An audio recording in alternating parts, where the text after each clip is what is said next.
Halo guys, ketemu lagi. Kenalin, yang ini namanya Asus VivoBook S14 ataupun S14 dengan seri S433.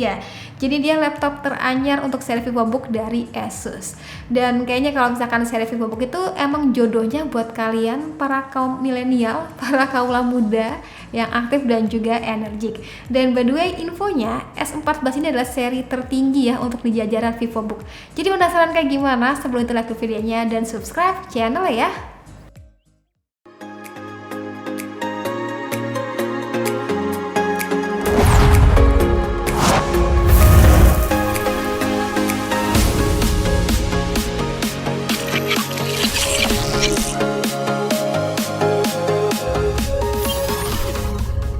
Here I present you Asus VivoBook S14.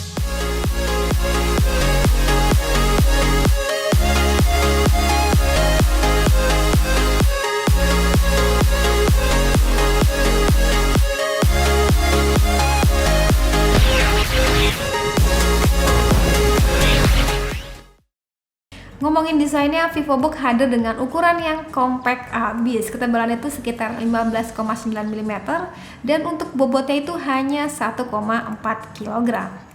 Terbilang enteng apa enggak tergantung ya siapa yang ngebawanya, tapi yang jelas Asus VivoBook S14 ini itu enak banget sih kalau misalkan dipakai untuk kemana-mana. Dalam artian kalau kalian mau ke kampus, mau ke kantor, atau mau ke cafe gitu sambil meeting ya, itu udah enak banget sih ngebawa laptop ini. Tapi ingat ya, semua itu bakal kita lakuin setelah wabah COVID-19 ini berlalu. Jadi untuk sekarang ini kalian tetap di rumah aja ya, kerja ataupun belajarnya. Simple dan minimalis bisa dilihat dari desain bagian depannya nih guys. Jadi emang hanya menyisakan sedikit tulisan Asus VivoBook di bagian sampingnya. Dan untuk space yang lega dan kosong ini kalian bisa manfaatin untuk nempelin stiker sesuai dengan gaya kalian masing-masing. Atau kalian juga bisa tempelin stiker original yang bawaan daripada VivoBook S14 ini. Materialnya itu berasanya solid ya guys, dengan build quality yang baik. Untuk varian warnanya bisa dibilang anak muda banget ya, dari mulai warna hitam, putih, hijau, hingga merah. Hayo, kira-kira kalian tim warna apa nih? Tulis di kolom komentar ya. Kalau dulu itu laptop Asus kebanyakan menggunakan fitur Ergolift Design, tapi pada VivoBook S14 ini sekarang diselipkan tonjolan kecil nih guys sebagai penopang agar sirkulasi udara dari coolernya berjalan maksimal. Di sisi kiri ada port power, HDMI, USB 3.1, ada port Type-C dan juga port jack audio. Lalu pada sisi kanannya terdapat dua port USB, micro SD card, dan lampu indikator baterai. Jadi pastinya kalian bisa pindahin dari micro SD smartphone kalian ke sini langsung ya, tanpa menggunakan converter tambahan. Dan mungkin sedikit kebiasaan gue pribadi, kayaknya kalau ngebuka laptop ini tuh lebih enak menggunakan dua tangan seperti ini ya. Karena kalau misalkan menggunakan satu tangan gitu, tuh bagian bawahnya itu akan ngikut guys. Mungkin ini karena bobotnya yang ringan.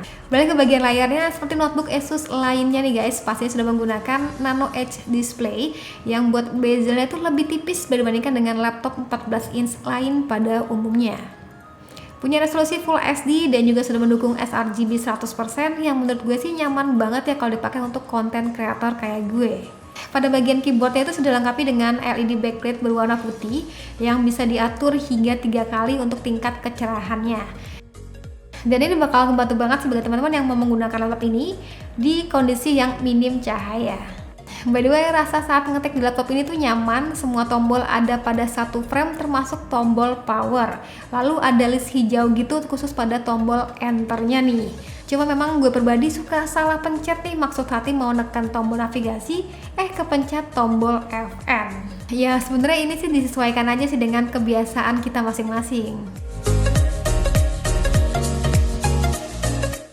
Salah satu hal kecil yang gue suka pada laptop ini tuh dilengkapi dengan sensor sidik jari. Jadi udah layaknya seperti smartphone, jadi kita tinggal tempelin aja nih jari kita gitu ya. Dan otomatis nanti langsung login ke Windows 10. Kalau untuk dapur pacunya yang gue pengen dengan menggunakan Intel Core i5 generasi 10 yang harusnya sih udah lebih powerful dan juga hemat daya.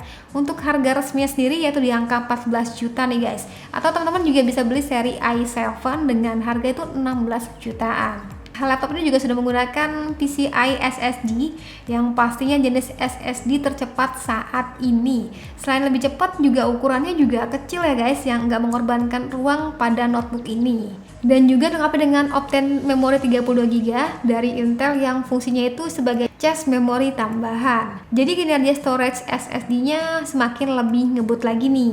Oh ya, pada laptop ini juga dilengkapi dengan VGA Nvidia sebesar 2GB yang buat kinerja grafisnya lebih powerful. Untuk detail speknya teman-teman bisa lihat sebagai berikut ya.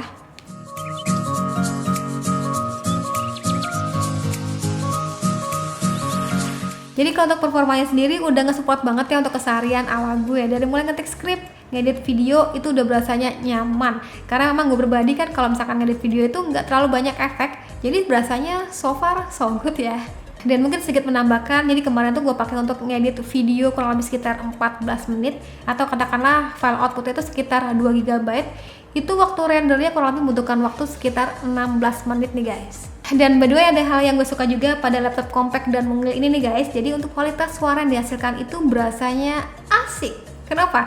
Karena juga sudah berkolaborasi dengan Harman Kardon nih. Jadi pastinya untuk keluaran audio yang dihasilkan dari dual speaker itu enak banget ya guys untuk ukuran laptop sekecil ini.